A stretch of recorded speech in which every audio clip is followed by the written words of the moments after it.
এখানে 500 gram chicken আছে। 500 গ্রাম চিকেনের জন্যে কমসে কম 100 গ্রাম টক দই লাগবে। তো আমি এখানে চিকেনটায় শুধু টক দই দিয়ে 1 ঘন্টা ম্যারিনেট করে রেখেছি। কমসে কম 1 ঘন্টা ম্যারিনেট করে রাখতেই হবে।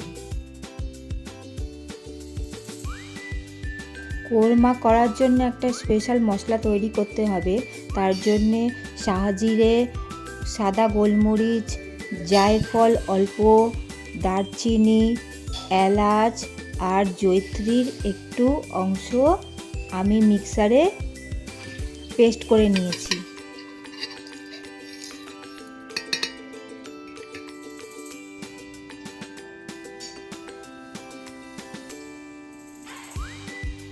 কয়েকটা কাজু বাদাম আর আমন্ড বাদাম আমি কিছুক্ষণ জলে ভিজিয়ে রেখেছিলাম। এরপর সেটাও মিক্সারে আমি দুধ দিয়ে পেস্ট করে নিয়েছি। আপনারা চাইলে জল দিয়েও পেস্ট করতে পারেন, কিন্তু আমি দুধ দিয়ে পেস্ট করেছি। এই 10-12টা মতন কাজু বাদাম আর 10-12টা মতন আমন্ড বাদাম আছে। আপনারা চাইলে শুধু কাজু বাদাম দিয়েও পেস্টটা করে নিতে পারেন, কিন্তু আমার কাছে আমন্ড বাদাম ছিল, আমি সেই জন্যে আমন্ড বাদামও ওর মধ্যে অ্যাড করে দিয়েছি।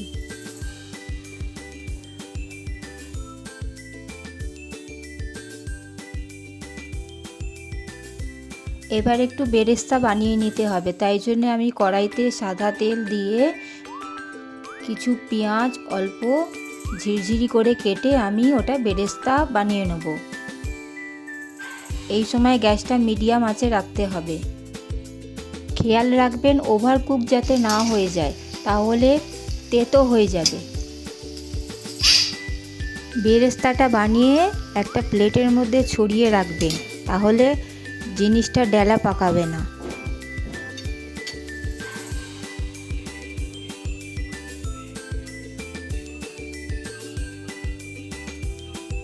এবার ওই তেলের মধ্যেই আমি 2 টেবিল স্পুন ঘি অ্যাড করব।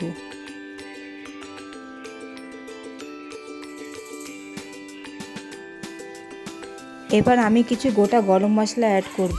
তেজপাতা, এলাচ, দারচিনি, গোলমরিচ কয়েক সেকেন্ড ভেজে নিতে হবে।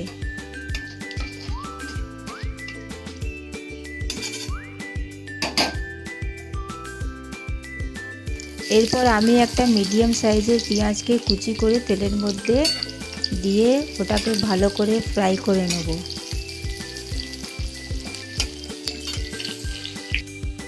পেঁয়াজটা যখন ভাজা ভাজা হয়ে যাবে তখন ওর মধ্যে আমি 1 চামচ আদা বাটা আর 1 চামচ রসুন বাটা অ্যাড করে দেবো।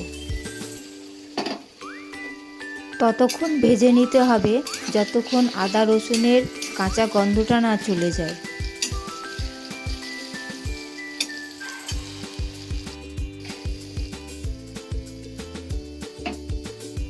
এইবার পেঁয়াজ বাটা দিতে হবে। এইখানে আমি 2টো পেঁয়াজকে মিক্সারে পেস্ট করে নিয়েছি।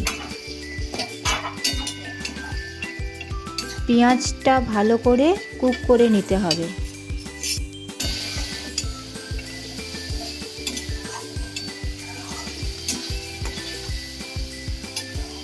দেখো পেঁয়াজটা ভাজা ভাজা হয়ে এসছে।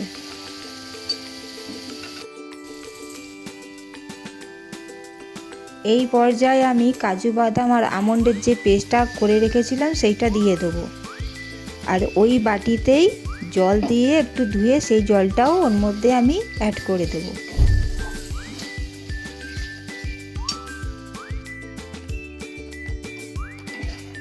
আচ্ছা, 2-3 মিনিট একটু ভালো করে কষিয়ে নিতে হবে।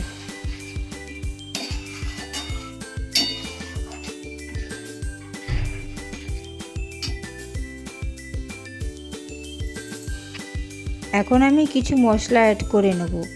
1 টিস্পুন ধনে গুঁড়ো,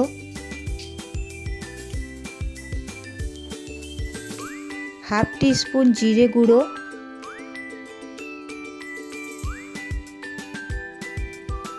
1 টিস্পুন কাশ্মীরি লাল লঙ্কার গুঁড়ো রঙের জন্যে, আর পরিমাণ মতন নুন। এবার মশলাটা ভালো করে মিশিয়ে আমাদের ততক্ষণ কষিয়ে নিতে হবে যতক্ষণ মশলা থেকে তেল না ছেড়ে দেয়।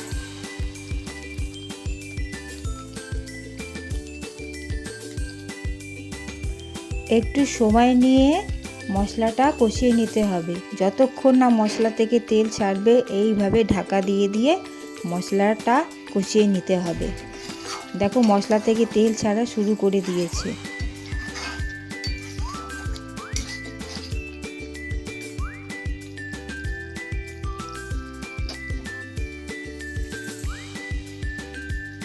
মশলা থেকে তেল ছেড়ে দিয়েছে। দেখো এই পর্যায়ে আমি দই দিয়ে ম্যারিনেট করা চিকেনটা মশলার মধ্যে দিয়ে দেব।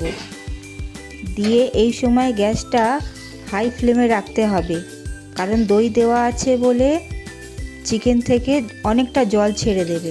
তো গ্যাসটা হাই ফ্লেমে রেখে 5 মিনিট মতন কষিয়ে নিতে হবে।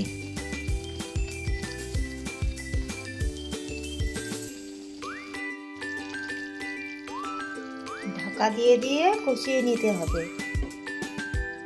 মাঝে মাঝে ঢাকা খুলে একটু নাড়াচাড়া দিয়ে দিতে হবে, কারণ বাদাম দেওয়া আছে, তাই জন্য নিচে আটকে যাওয়ার একটা সম্ভাবনা থাকে।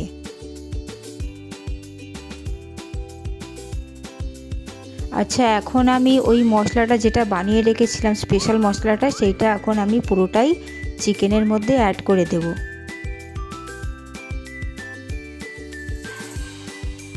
মশলাটা চিকেনের সাথে ভালো করে মিশিয়ে ঢাকা দিয়ে দিয়ে আমি চিকেনটা সেদ্ধ করে নেব।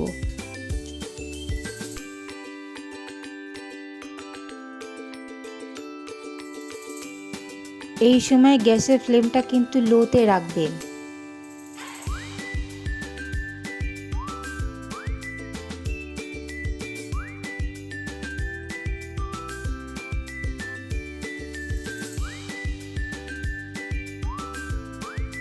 আচ্ছা, যেই বেরেস্তাটা বানিয়ে রেখেছিলাম আমি, তার মধ্যে থেকে হাফ বেরেস্তা আমি একটু হাত দিয়ে একটু ভেঙে ভেঙে সেইগুলো আমি চিকেনের মধ্যে হাফ অ্যাড করে দেবো।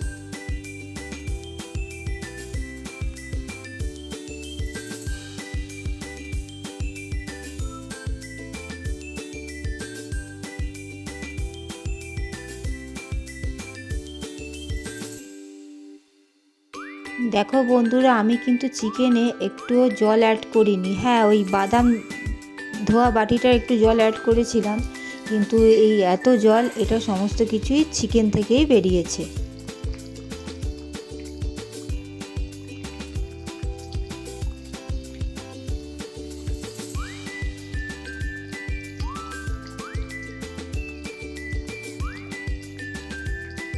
দেখো চিকেনটা আমার পুরো কুক হয়ে গেছে, একদম সেদ্ধ হয়ে গেছে চিকেন। এই পর্যায়ে আমি ওই বেঁচে থাকা হাফ বেরেস্তাটাও আমি হাত দিয়ে ক্রাশ করে দিয়ে দেবো।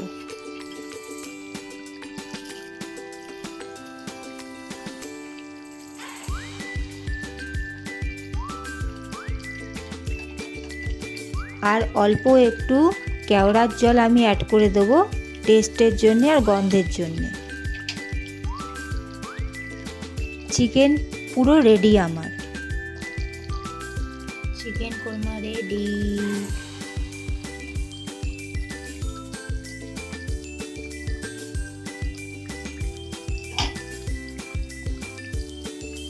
এইবার আমি ঢাকা দিয়ে গ্যাসের ফ্লেম অফ করে 5 মিনিট এটাকে নর্মাল রেখে দেবো। রেডি।